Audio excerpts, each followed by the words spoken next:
Hi, I'm Kelly Henshaw, City Engineer for the City of Winchester, and as part of our Stormwater Utility video series, I'm going to talk to you a little bit about the regulatory requirements that are a big component of why we need the stormwater utility here in Winchester.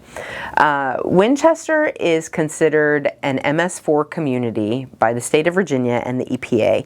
MS4 stands for Municipal Separate Storm Sewer System, and basically what that big long phrase means that we own and operate our streets and therefore our stormwater system, and we are responsible for the discharges that come out of that system into waters of the U.S., which would be the 5 streams that are run through Winchester. As part of that permit, we have to do things like public education, public outreach, good housekeeping where we are maintaining our own facilities and making sure that no pollutants are going into the waters. But we also are required to meet certain standards for nutrient discharges that go into those waters, because ultimately our watershed is part of the Chesapeake Bay watershed, and so we have to be a partner in the nutrient levels that are discharged to the Chesapeake Bay. There are 3 nutrients that the city is responsible for monitoring and reducing our levels on, and those are nitrogen, phosphorus, and sediment. So nitrogen and phosphorus, a big part of those comes from fertilizing and things like septic systems that may be failing.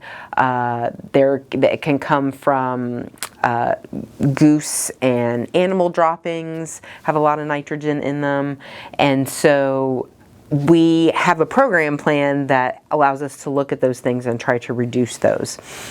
Sediment, we regulate that by looking at erosion and sediment control on construction projects, stream bank stabilization if you have streams that are eroding and need some sort of revitalization. Reestablishing those banks can reduce the sediment numbers. So those are just some examples of how we can reduce those nutrients. Part of the plan for the Chesapeake Bay has these very large numbers for the entire Bay watershed, and the EPA broke those down into the states that drain to the Bay, and then the state of Virginia took those numbers that they were given and broke them down by the localities that drain into the Chesapeake Bay. So Winchester has nutrient loading levels that we are supposed to meet by the year 2028 for nitrogen, phosphorus, and sediment. There are 2 ways we can continue to do projects. We've done a couple. Recently, the Hope Drive project was finished, and the stormwater pond that was brought online as part of that project made a huge dent. It was about 20% of our total load that we're required to achieve for phosphorus, nitrogen, and sediment.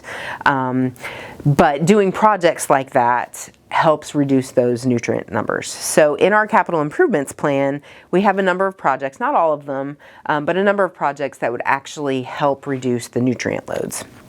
The other way that we can meet those nutrient goals is by purchasing permanent credits.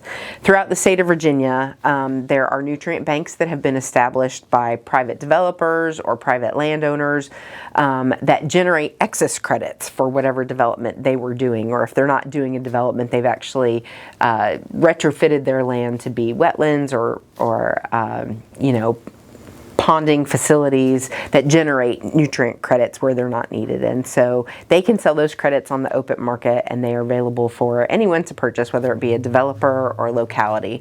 And those credits are permanent. And so the funding from the stormwater utility will not only help us do projects to generate our own credits, but also to purchase permanent nutrient credits, potentially from a nutrient bank somewhere in the state.